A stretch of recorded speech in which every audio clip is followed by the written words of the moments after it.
I was bringing my granddaughter home from youth group. She was asking me questions about the Bible, and she asked me, when Satan took a third of the angels with him, did those angels have a choice whether to go or not? I told her I believe they did. But I want to know what you guys think, if the angels had free will. And then more importantly, she asked me, if the angels that are in heaven now, do they have a free will? Okay, interesting speculation here. Let's go to Pastor Glaze. Yeah, you know, I've done, as I'm sure many of these brothers have done, studies on angels. And so, you know, I've probably taught through it a couple times. And every time I teach through it, you know, I deal with the fall of angels. And there's one passage that always arrests me, and it's found in Ezekiel, where it talks about the fall of Satan. And now some people, you know, well, it's talking about this king of Tyre. Right. But, you know, some people, you know, believe that it was a reference to Satan also when he fell from heaven. And there's a verse in there that it says in verse 18, and thou hast defiled my sanctuaries by the multitude of iniquities and the iniquity of thy merchandise.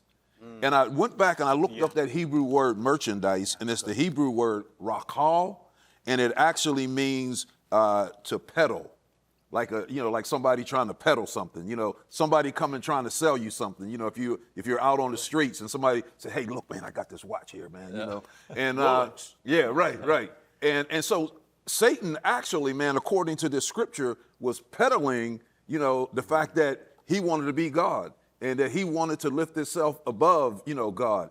And peddling it to the angels. Yeah, to the angels, right. And it's sad to say, some of them bought the Kool-Aid, drank the Kool-Aid, right?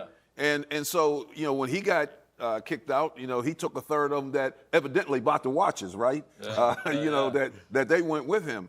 And so I believe at that moment that angels had free will, and that at that point, as far as salvation was concerned, that the 2/3 were locked in, you know, as far as, you know, they can't lose that. Yeah. You know, whereas the third, they were locked into the fact that they could never be saved. Right. So, you know, I would say that the 2/3 that remain, they have free will, but they'll never, in their free will, they won't choose to go against God. All right. The rebellion's Good over. answer. Right. Yeah. Any thoughts on this? Sin isn't possible without free will. You have to be accountable. You have to have chosen to do. If somebody forces me to do something, I didn't do it. And so for the angels to fall, and they could only fall by sinning, they had to be able to do that. And we're guilty when we sin precisely because we choose to do what is evil. We are causal moral agents. But we're able to sin, and I want to correct something here, not because we're free.